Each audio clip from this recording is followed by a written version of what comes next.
가정주부가 슈퍼나 마트에 장바구니를 들고 갑니다.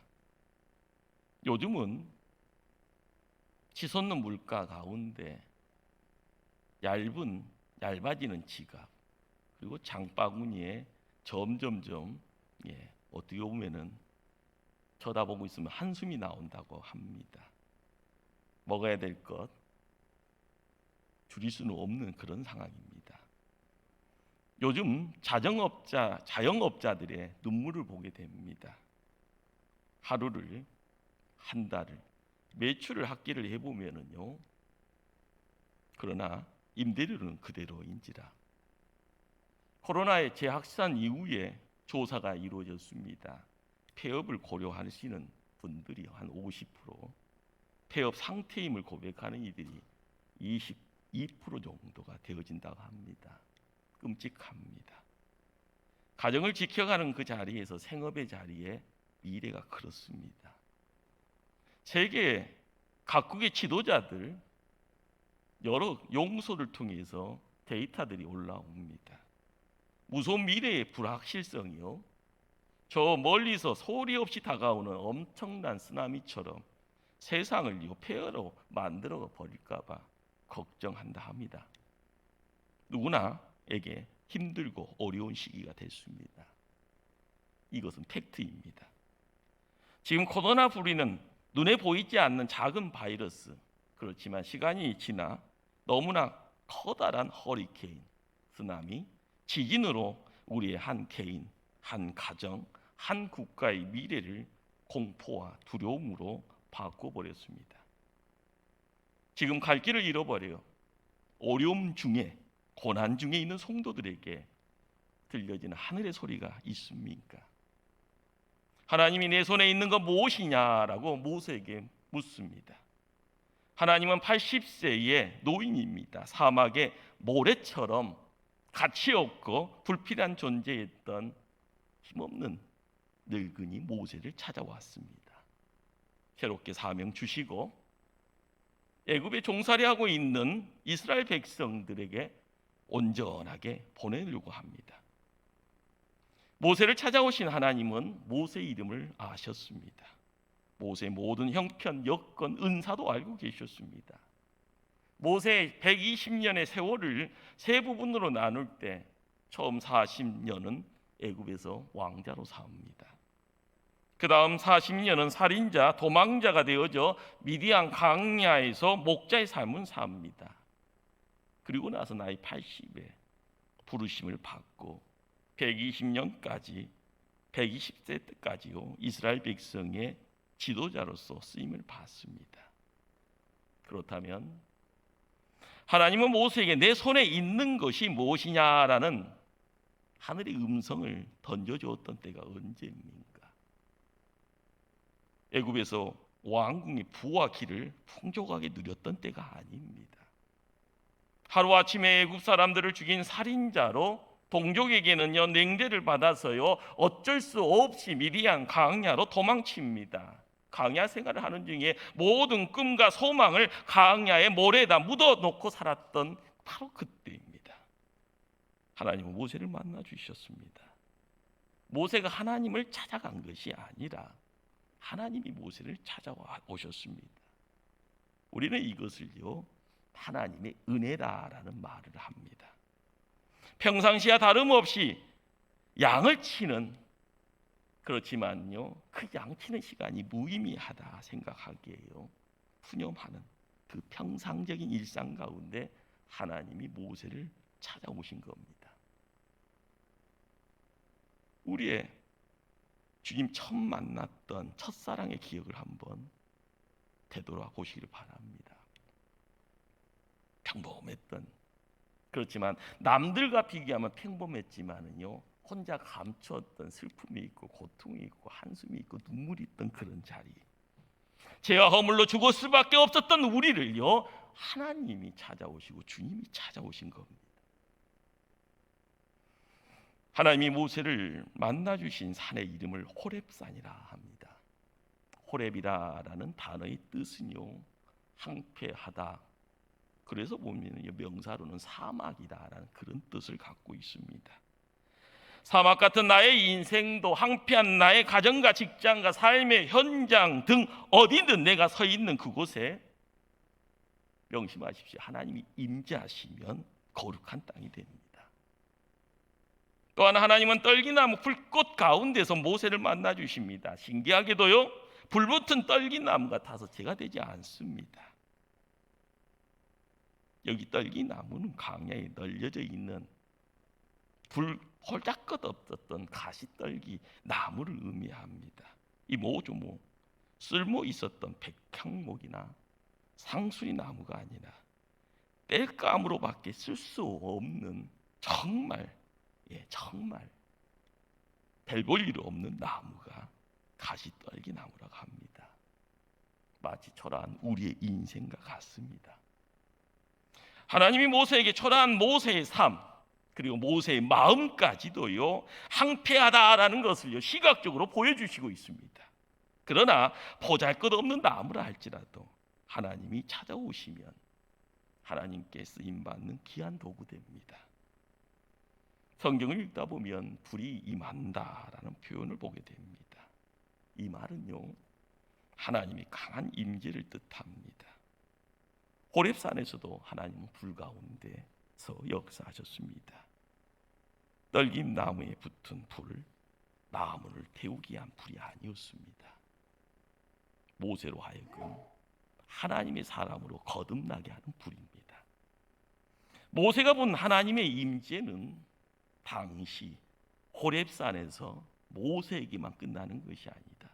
지금 이 시대에 초대교회 성도들 한 사람 한 사람의 삶 가운데도 여전합니다. 신약 성경을 읽다 보면은요, 사도행전에 오순절에 예수님의 120명의 제자들이 마가의 다락방에서 기도합니다. 성령의 불이 임합니다. 성도들의 가슴을 불태우고요, 그들의 죄를 태웠습니다. 그들은 일어나서요, 그 성령의 불을 가지고 예루살렘을 불태웁니다.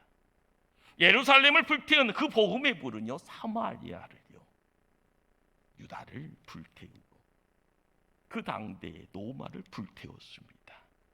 그 불을 끌 자 아무도 없었습니다. 칼을 들고 창을 들고 나타나는 핍박도요, 잘난 사람들이 손가락질하는 조롱도, 죽음도 끄지 못합니다. 성령의 불은 순교의 현장, 죽음의 자리에서도 계속해서 타오르고, 그리고 오늘날에도 타오르고 있습니다. 벌써 130년 전 한반도 이 땅에 성령의 불이 찾아왔습니다. 1930년 온산에, 1907년 평양에 성령의 불이 임합니다. 하나님의 손길을 통하여서, 하나님의 임재를 통하여서 그 임재를 가로막을 수 있는 환경, 여건 없습니다. 일제치하도 마찬가지고요, 6.25 전쟁의 폐허 가운데에서도요, 하나님의 빛이 임하였더니 보잘것없었던 민족이었습니다. 보잘것없던 인생들이었습니다. 보잘것없었던 이 땅이었습니다. 그러나 성령의 불은 허락이 되어질 때 그 불을 담아가는 하나님의 종들을 통하여 역사가 곳곳에서 일어납니다. 우리가 알아야 될 중요한 사실은요, 나 잘난 것도 없고요, 나 내세울 것도 없지만 하나님이 찾아오셔서 내 이름 불러주시면 새로운 시작이 허락이 됩니다. 태초부터 나를 택하시고 나를 사랑하시고 나를 품어주시고 이제까지 나를 인도해 주신 그 하나님, 모두가 하나님의 은혜입니다. 그런데 하나님이 우리를 부르시는 데는 하나님의 목적, 하나님의 이유가 있습니다. 하나님은 우리를요, 예배자로 부르셨습니다. 우리가 구약 성경을 읽어가면서 예배자라는 단어를요, 찾기 어렵습니다. 하나님이 모세를 부르면서 가장 먼저 요구하신 것은요, 내가 선 것은 거룩한 땅이니 내 발에서 신을 벗으라입니다. 모세가 서 있는 땅, 처음부터 거룩했던 건 아닙니다. 명심하시길 바랍니다. 거룩하신 하나님이 임재하시는 바로 그곳이 거룩한 땅입니다. 또한 여기서 신을 벗는다라는 것이 무슨 의미일까요? 신을 벗는 거예요. 당시 노예들은요 신을 신을 수가 없었습니다. 오늘 하나님이 모세를요 부르면서요 새롭게 시각적으로요 신을 실을 수 있는 존재라고 이야기를 하는 겁니다. 너는 신을 신을 수 있는 존재다. 세상에 나가서 신을 신고 살아갈 수 있는 존재다. 그러나 나와 함께하는 그곳에서는 신을 벗으라고 이야기합니다. 우리가 세상 살아가면서요 신을 벗고 다니다 보면은요 강의 돌뿌리에 차일 수 있습니다. 가시에 찔리고요 뱀에 물릴 수도 있습니다. 상처투성이에 발이 될 수밖에 없지요. 그러기에 하나님 통하여서 이루어지는 세상에서요 신을 신고 마음껏, 그렇지만 하나님 앞에 와서는요 신을 벗으라라고 이야기합니다. 뭔 말일까요? 나의 주도권, 나의 경험, 내 생각, 내 가치를 다 내어놓으라는 뜻입니다. 나를 버리고 나를 부인하고요 나를 거절할 수 있는 그러한 모습. 우린 세상 살아가면서 잘났다고 생각하면 끝없이 잘나서요 하나님 자리까지 앉아갈 수 있는 그런 교만 존재입니다. 하나님이 안 보이니까요, 하나님 소리가 안 들리니까요, 하나님 살아계심을 느끼지 못하니까요. 하나님은 신을 벗어야 할 자리로 우리를 부르십니다. 하나님을 대면할 수 있는 존재로서 우리를 세우시고요, 바로 그런 존재가 예배자입니다.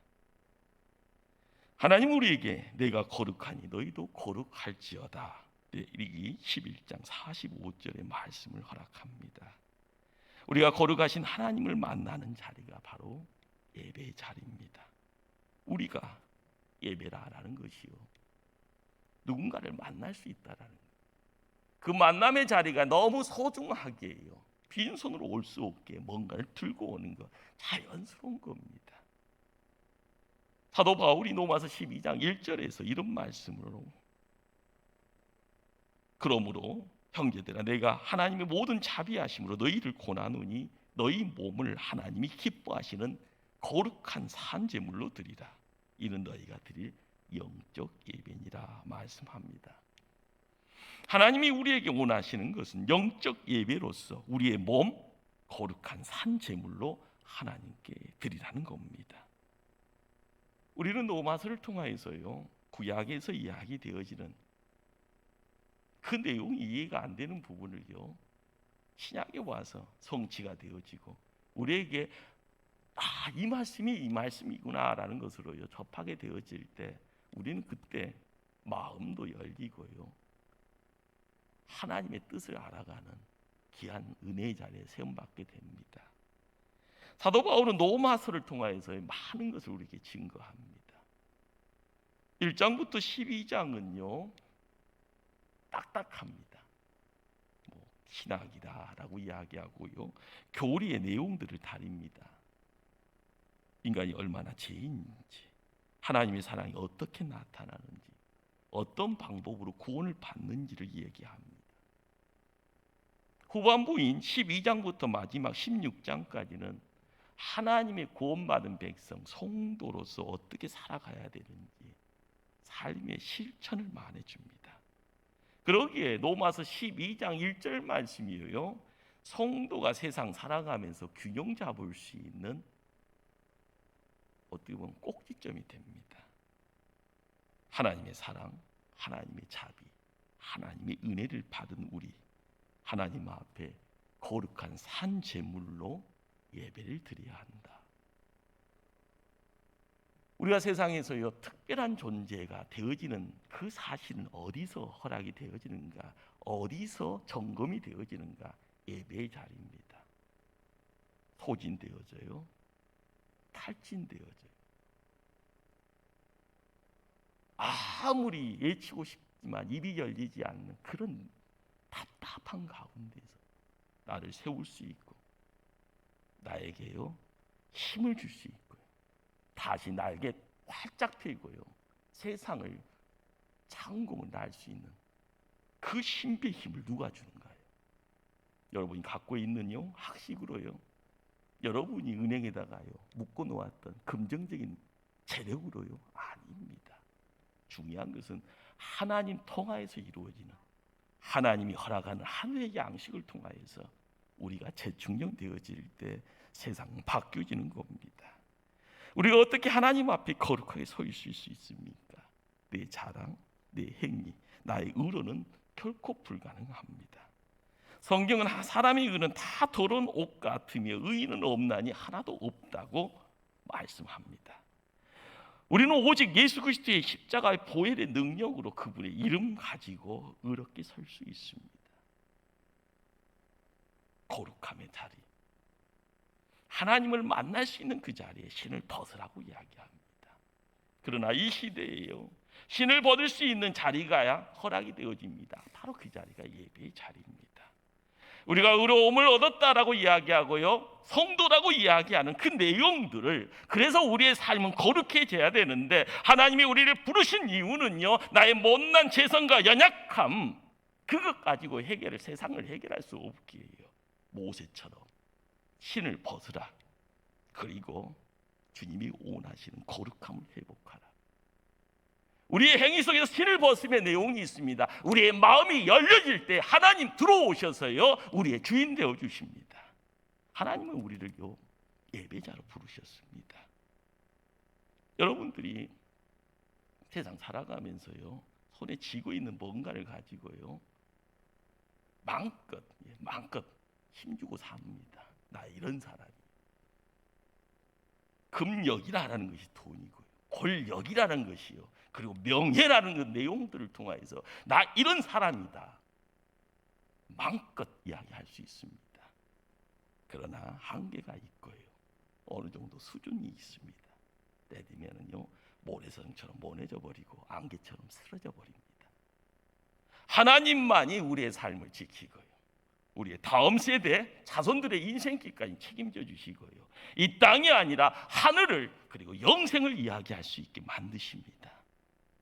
우리는 어디에 있든지 무거운 짐 다 짊어지고 예배의 자리를 나온다 할지라도 내가 나를 세우는 것이 아니라 주님께 다 내어 맡겨야 합니다. 나의 모든 죄, 허물, 욕심, 그리고 자아를 주님 앞에 내려놓아야 합니다. 주님이 나를 위해 십자가에서 베풀어 주신 사랑, 그 은혜 가운데 두벅두벅 걸어가는 것, 바로 그것이 은혜고, 걸어갈 때 하늘의 거룩됨이 옷 입혀질 때 거기에 하나님 살아있는 하나님의 손길을 느끼게 되어진 줄 압니다. 하나님은 우리를 예배자로 세울게 해요. 하나님 우리를 또한 사명자로 또한 일을 맡기십니다. 하나님은 특별히 우리를 불러주셨다는 것, 감사의 내용입니다. 그러나 우리에게 사명을 주었다라는 것은요, 여기가 조사오니가 아니라 나가라는 것입니다. 하나님은 우리를 복음의 생명의 사명자로 불러서 일꾼 삼아 가십니다. 왜 하나님은 모세를 찾아 불렀을까요? 이스라엘 백성의 고통스러운 신음소리가 하나님의 귓가에 울렸기 때문입니다.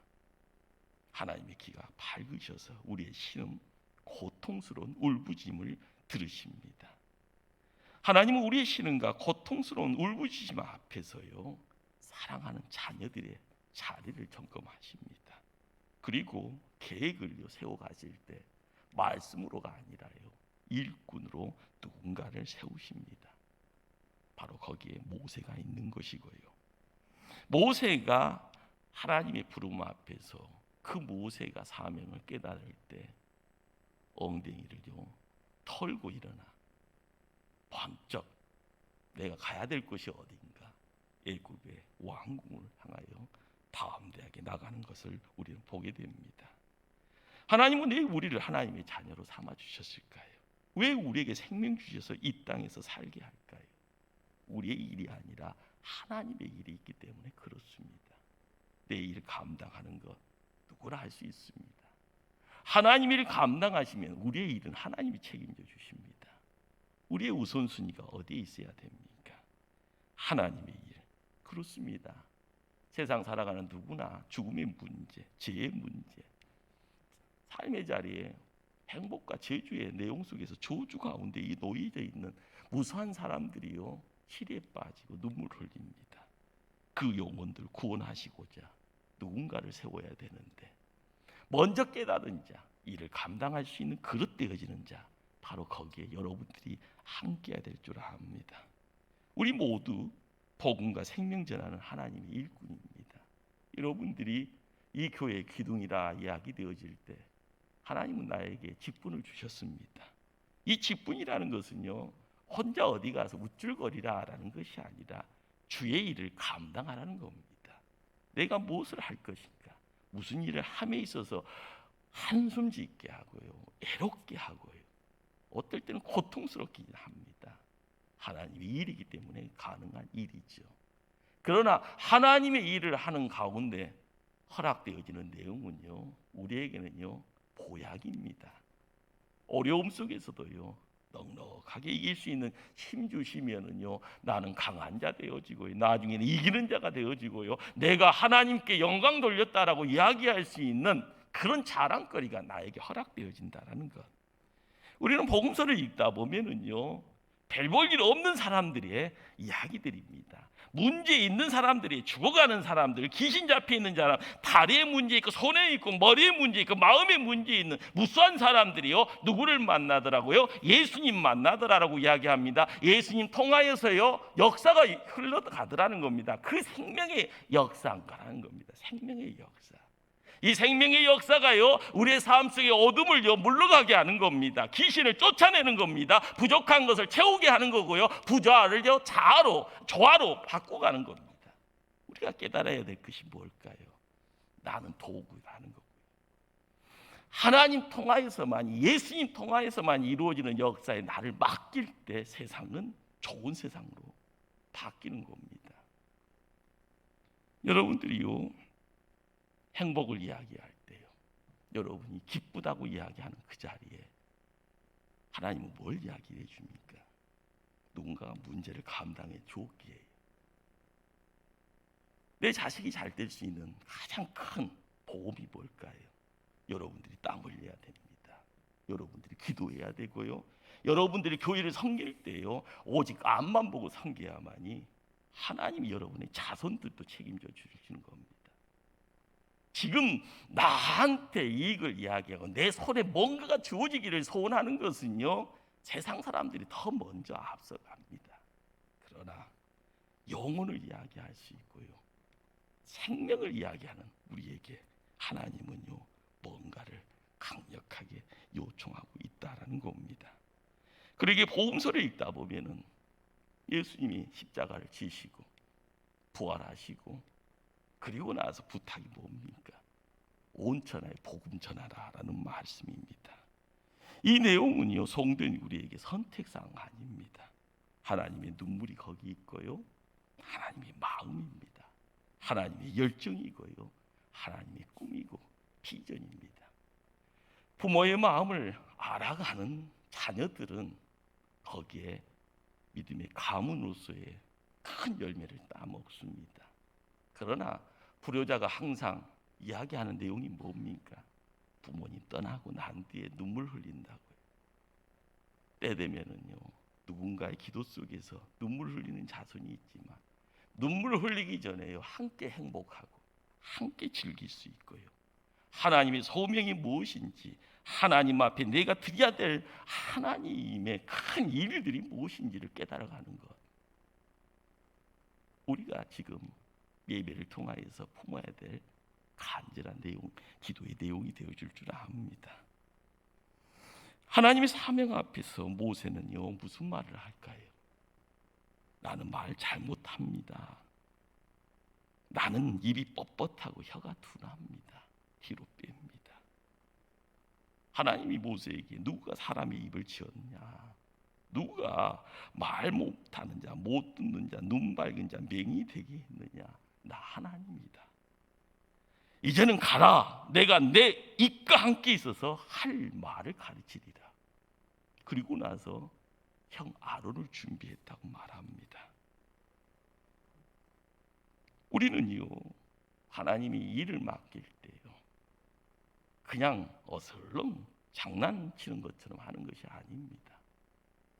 못났지만 나를 세우는 이유가 뭘까? 내 속에 내 속에 하나님이 보시는 나도 모르는 뭔가가 있는 겁니다. 모세에게요, 내 손에 있는 거 뭐냐고 물으시면서요, 확인했던 물건이 있습니다. 그것이 지팡이입니다. 어떻게 보면 광야 생활을 하는 모세에게 있어서요, 지팡이라는 것은 필수품입니다.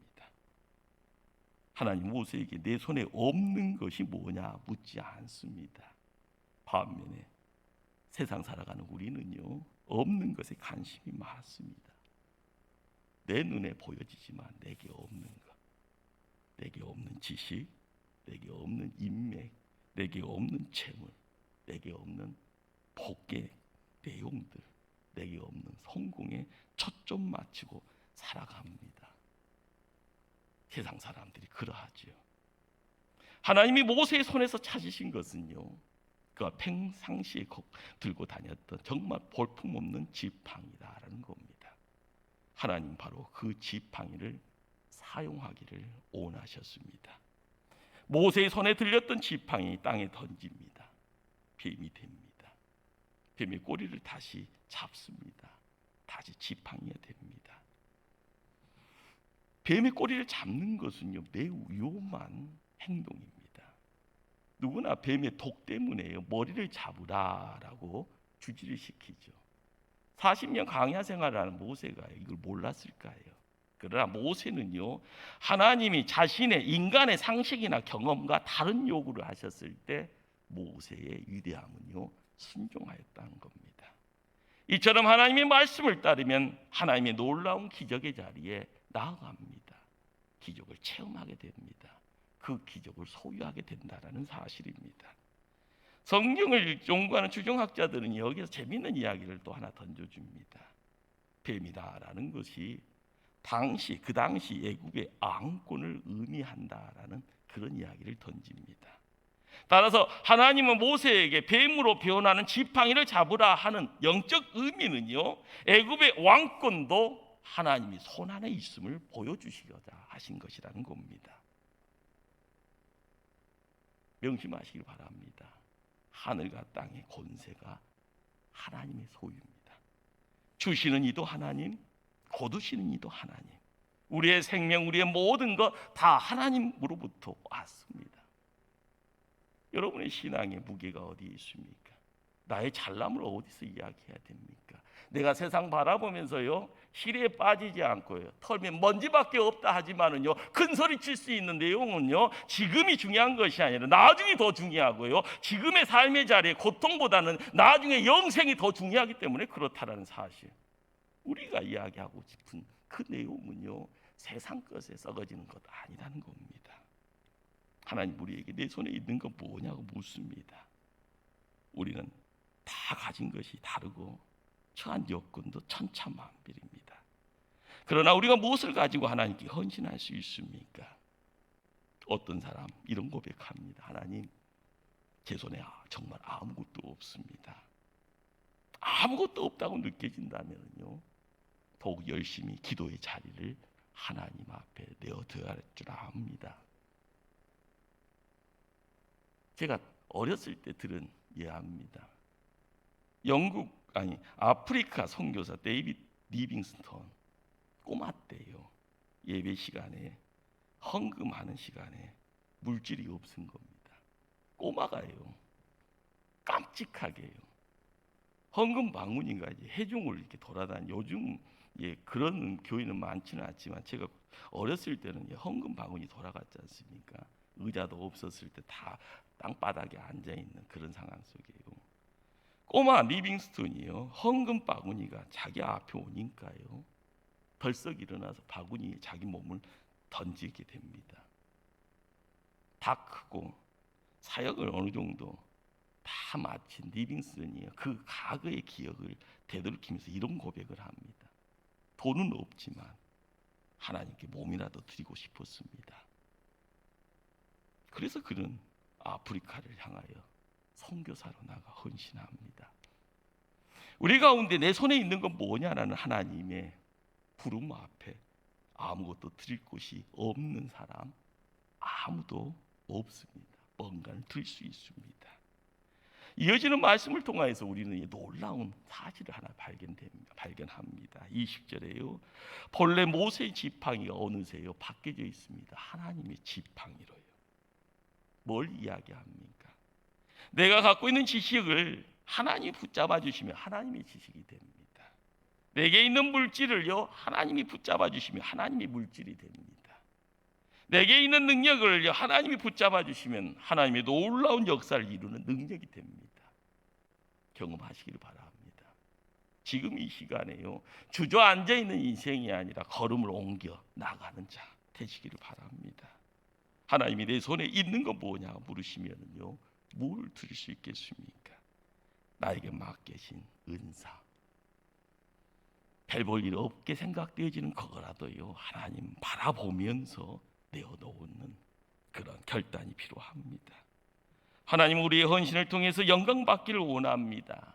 내 손에 무엇이 놓였든 크든 작든 말입니다. 강하든 약하든 귀하든 초라하든 전혀 무의미합니다. 하나님은 세상 모든 만물보다 크신 분이기 때문에 중요한 것은요 하나님의 손에 붙잡혔느냐라는 것입니다. 보잘것없던 지팡이가요 하나님의 손에 붙잡혀 나일강을 쳤더니 물이 피가 됩니다. 하늘 향하여 드니 우박이 내리고요 땅에 티끌을 쳤더니 이로 변합니다. 초라한 지팡이를요 하나님 붙잡고 홍해를 향하여 내밀었더니 바다가 갈라집니다. 반석을 치니요 물이 나옵니다.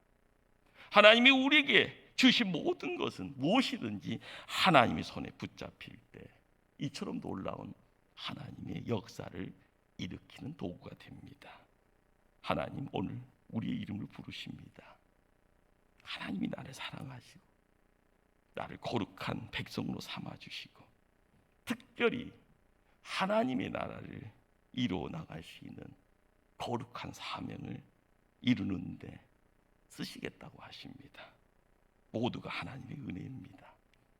그 하나님이 내 손에 있는 건 뭐냐고 묻습니다.